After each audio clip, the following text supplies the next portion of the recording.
What a real treat here on the program to bring in the great Myles Garrett. It's been a while. We haven't had you on in a while. It's great to have you, sir. Thank you for taking the time. What's your offseason been like? What has these past couple of months been since last we saw you on the football field? It's been interesting. Taking a couple of vacation trips. Went to Miami, went to the Bahamas, got a puppy. Just been trying to take care of him, keeping him from pooping in my house, and I've just been playing the dad role. How does the decision get made? I want a dog. I'm going to get a dog. How do you decide on the breed? How do you decide on the name? And has it met your expectations of dog ownership? For me, it has. I knew that it was going to be tough because having a dog is a lesser version of having a baby. I know there's more responsibility with that, and I'm not ready for that. Yeah. So we're just going to have a smaller version of that walking around the house. And I know he's going to, get things rolling eventually. But right now he's just trying to find his bearings. And for me, I fell in love with a black German Shepherd probably a year or two ago. Just the look, the breed, and I knew that's what I wanted. Eventually when I found one that was around the same age that I wanted, and it kind of met the same time period that was going to be good for me to be able to be around the dog, take care of him, get it trained, and to give him the love and care that he needs and the room and space that he needs to grow up and run around and just be happy. I knew that I had to get him at that point.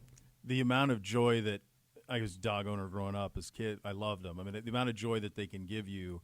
Are you seeing that already? Like if a day is a little like, man, it's a long day. A little man gets out there running around, you let him run. I mean, it's got to just bring pure joy. No, it's fun. Just watching him grow, watching him, have these new experiences when we're walking somewhere, going on a trail, or we're just walking around the yard. And he's just how he interacts with things. It's just it brings a smile to my face every time. And you're going to take that to the fans. That's this Wednesday, right, out in Kirtland. That's at 3 o'clock, Canine Meadow. You're going to do this is a great tweet. I love that you put this out. Have a nice dog collab, but not signing any. You just want a real interaction with dog owners and fans of you and of the Browns and of dogs. This is such a cool thing that you're doing. What made you decide to do it? What made you decide to go so public with it and invite? Obviously you got a pretty big following. What made you decide to do it?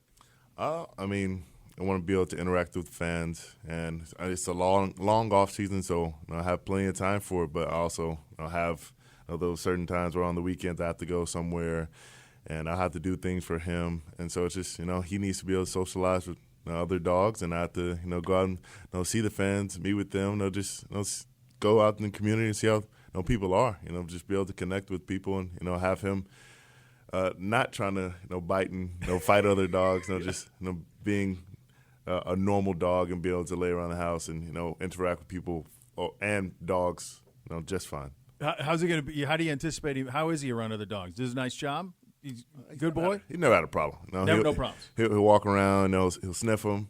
I've never seen him play with another dog. He just sniffs them and he kind of studies them and he'll just walk away. So maybe he'll find another dog that he can play with. Yeah, it'd be fun. I mean, this is a really cool thing you're doing. It was cool to see it on social media. You were at the Final Four over the weekend too, so you've got a lot going on. You were at the game Saturday. Yeah. What did you think of the way that finished for poor Auburn? I can't recall anything like that. I'm sure something's happened, but it was as crazy a finish as I can remember. That's been one of the toughest finishes that I've seen in a very long time, especially live, because from my angle, to me, it didn't look like a foul. Yeah. So I'm sitting club level on the other side, and I see it, and it looks like a regular contest, and he kind of like kicked into him. But looking the next day, any time of the game, any time of the season, you got to call that foul. You got to give the guy room to land. You can't affect the shot, and so it looks like he can follow through and get the shot off. But if he can't land properly, then he has to continue up and all the way down before you call that, or before you give him that kind of call. So if he can finish his shot and not be bothered by got that contest, and let it be. But any time the shot he's having his follow through altered, then you gotta call that. I know that's tough for Auburn fans, and I wanted the SEC to keep on going all the way through.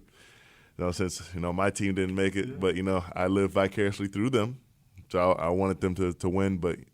I just happy to see good basketball. I wish it was a two-shot foul instead of the three, since it's after the release. Go to OT and have a way to make it kind of fair. But, Yeah. the fair thing is to call that call, and they prevailed. You root Texas Tech tonight, the home state? Yes. Yeah, that'll be the way that'll go. You were here for a press conference a week ago that is one I don't know that anybody could have really wrapped their head around a couple of years ago when you were drafted, but the idea of you sitting there with Jarvis and Odell Beckham and Baker Mayfield and going, whoa, this is a lot's happened in 2 years. What's it been like from your vantage point? And, I mean, it's a lot has happened in 2 years. It's really all I can say. It was a rough first year, and then, how things have, quickly, changed around here on the offensive side and defensive side. I wouldn't think I'm going to be playing with, Sheldon or Olivier. How many players have, bought in and came to this team or been traded to this team, and, Dorsey's, working his behind off to make, this, a dynasty for years to come. And we have to, not just, see it on paper, but make something good out of it. All this potential has to be acted upon. Yeah, that's one thing that I think has been familiar when we've talked to Baker or Odell or even John Dorsey or even Freddie, and they're like, look, we haven't won anything. People around here celebrating 7-8-1. That's nothing. I mean, that's not it. And all you've done is won your whole college career, your whole high school. That's all you did was win. And now to be at the baseline of winning here, and I actually think Cleveland, the way Cleveland loves football is very similar. When I was down in the South, I would compare it to the way Texas football. That's what it is, man. There's a love affair between the sport and the town. I can't imagine what happens here. Everybody loves football in Texas. I mean, you can play basketball. There's a lot of good basketball players that come out of Texas, come out of the South, but there's nothing like, football down in Texas. I mean, that's the biggest draw. You go down to almost any stadium, any field, and you have packed crowds at high school football games. You have little league, coaches, talking about. You come through here, you can be a star anywhere, and that's growing up 7, 8, 9 years old, and they're putting that dream in their heads, that quickly at that young of an age because they know, that's where ball players are made. At what age were you identified? Did somebody first tell you can do this if you want to? Oh, like 17. 17. I played basketball for most of my life. I tried football one time. I was like, I'm good. Yeah. I mean, I wanted to play running back, and they were like, I'm sorry, you're too big. Put me on O-line. I was like, yeah, it's not for me. Well, you're one of the best defensive ends in football, and you're going to have Coach Wilkes to work under this year. What have been your early impressions of Coach Wilkes and what you guys are going to try to do defensively? I mean, the stuff. We're going over all our schemes now, starting from ground zero. But I feel like he's really intuitive, and he knows what he's doing. He knows where he wants everybody. At the same time, he doesn't just want one guy to know his job. He wants everybody to know where everybody else is on the field and know how their job can alter or affect yours, and know how you have to change up your approach, and know how you can come into making a play, how you can get your guy into making a play. It's just how everybody can build off each other and feed off each other. Above Wilkes will be Freddie, who starts a tight end coach and becomes coordinator. You mentioned Texas football, and I think about Freddie playing. I've said this anytime we talk about Freddie on this show. He was a starting quarterback at Alabama. He knows how to lead. Like, you don't get that job and not know how to lead. What have been your Texas A&M? You guys had some success against Bama now, but what has been your impressions of Freddie as he's elevated to now head coach? He's just straightforward. He knows exactly what he wants, and he wants it that way. He's clear cutting in everything he does, and I appreciate that. I don't want him beating around the bush. I want you to shoot me straight every single time, and that's the kind of man he is. It seems like that's the way that this organization now is at the top bottom, because John Dorsey's that way too. Like, there's no filter. You know exactly where you stand. And that's perfect. You never want to, have in the back of your mind, what if he really meant this, or, trying to read between the lines with a lot of guys.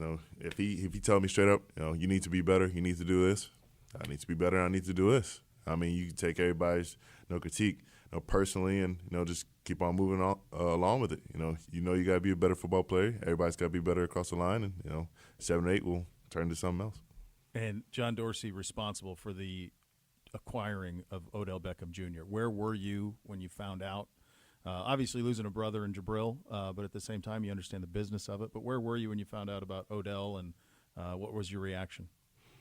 I mean, I always support Jabril no matter where he goes, because he came out the same year as me, and the guys who you came out with, they're brothers. and they went through the same grind as you did. And I know he's going to be in a good place in New York.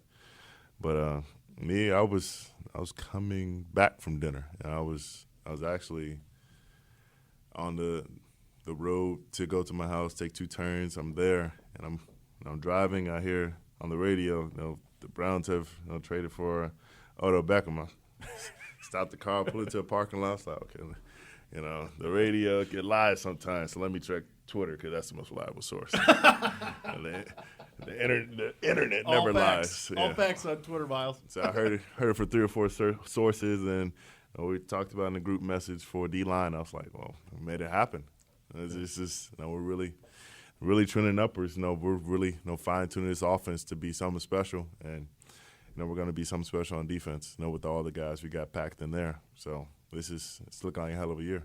Myles, this was a great pleasure to have you on. I'll remind the people this Wednesday, 3 o'clock in Kirtland, Canine Meadow. Bring your dog. Have a nice time between owners and dogs. No autographs. Just get to know everybody. Everybody live in the present, right? Live in the present. Don't worry about the rest of it. Great having you on, my friend. Thank you for your time. Thank you.